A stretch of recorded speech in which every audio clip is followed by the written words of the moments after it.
What's up, y'all? Welcome back to my series on surviving the unemployed life. A big dreamer living in an unfair system. This is part 6. No, sorry. This is part 7. So if you guys have not yet seen part 1 to 6, go and check it out and come back. But just to give you guys a little recap of part 6, I was talking about the remainder of my off season, going back into landscape season. Decided not to go back to landscaping because I had picked up vlogging and photography as a new hobby, and I was also working on and off with my partner's brother and making a little money here and there, so I felt confident enough not to go back to landscaping. And that's when my real unemployed life started. So that brings me to part 7, where we're going to talk about spring, summer, fall, and the crazy decision my partner and I made in fall. So let's get into some storytelling.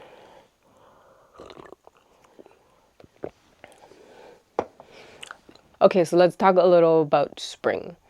After deciding not to go back into landscaping, I continued doing little gigs with my partner's brother.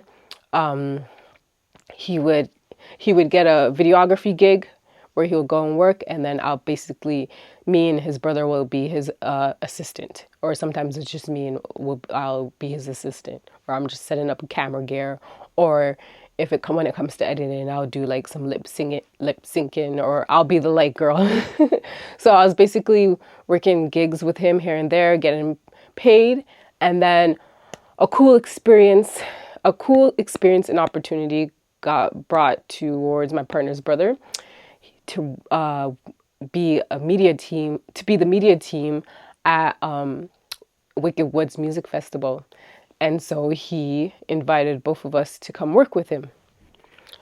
So this is coming to the end of spring, going into summer, because this was like June. So let's get a little into the Wicked Woods experience, guys. Let me tell you. On the positive note, it was me and my partner's first music festival experience. And my first camping experience, real camping experience. I wouldn't say it was like the peaceful kind. It was more so we set up our tent. I was sleeping in a tent for the first time, and it was also packed, and we were surrounded by the rest of the media team. So the media team had their own section, and when you walk, it was like the people that were actually attending the music festival. So it was like a whole community just from the people that are working and attending the music festival. So it wasn't one of those chill camping experience. It was like a crazy ass camping experience. So yes, the positive note, first camping experience, first music festival experience. But the negative side, the work part. Okay, my partner's brother, amazing guy. He brought a lot of opportunities to us, and without him, I wouldn't have got to experience a lot of cool things. Shout out to you. But boss-wise, he does not make a good boss. That is when I realized I could not work with my partner's brother anymore. It was like, but most of it wasn't his fault either. The music festival overall was just, when it came to the staffing part, they were understaffed and they were unorganized. So it was like there was kind of pressure on him, and it just seemed like he couldn't really handle the pressure, and he projected the pressure on us. So work-wise, we all had our own cameras, and our duty was to capture video footage. We weren't really kind of told what to do, and there was expectations, and we weren't told what the expectations were. So my partner and I, we were just capturing videos. Let me tell you, we did our work, but we didn't do it up to expectations. So that kind of led to a little drama between my partner's brother and I. We butt heads, had a falling out, and boom, that was the end of working with him. And that's when I also realized, I came to a realization, throughout all this, my codependency was kicking in.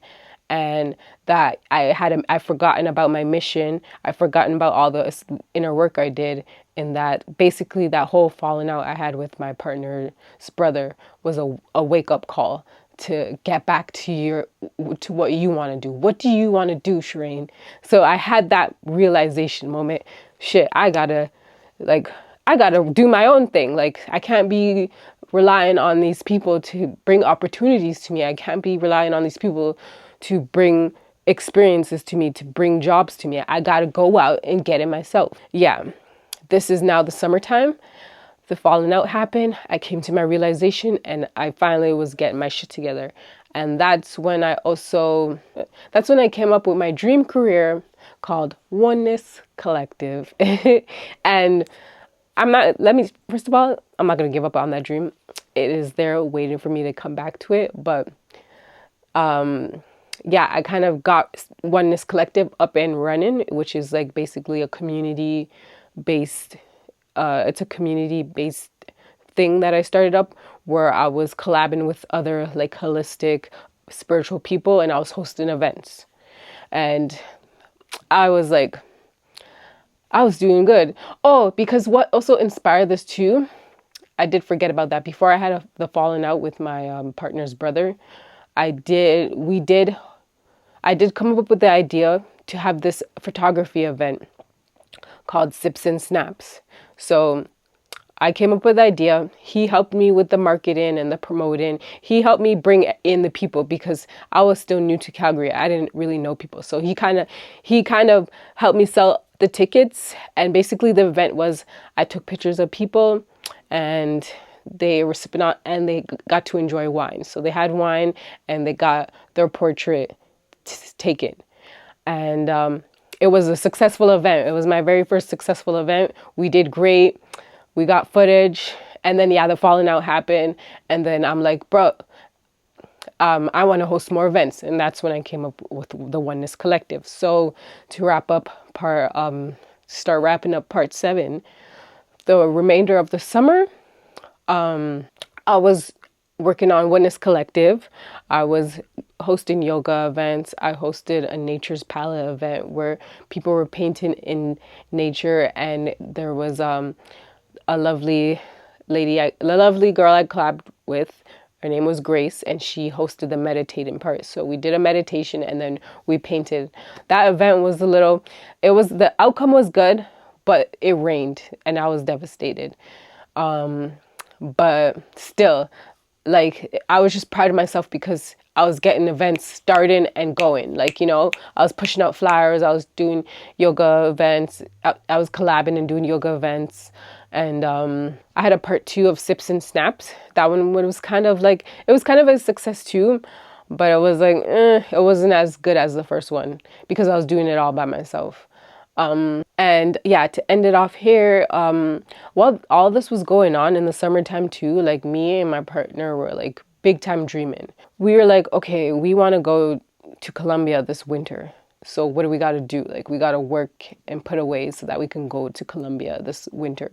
And that was the crazy decision that I'm talking about that we made this fall. We were supposed to be putting away the whole summer, but we weren't putting away anything. Yeah, we were just experiencing and taking on each day one at a time, and also struggling to get by because, mind you, I wasn't working. That too. Yeah, throughout the summer I wasn't working. I was just getting my own photography gigs and hosting events, and yeah, my partner was basically helping out with rent and things. So we were struggling to get by the whole summer, but yet we were like, this winter we are going to Colombia.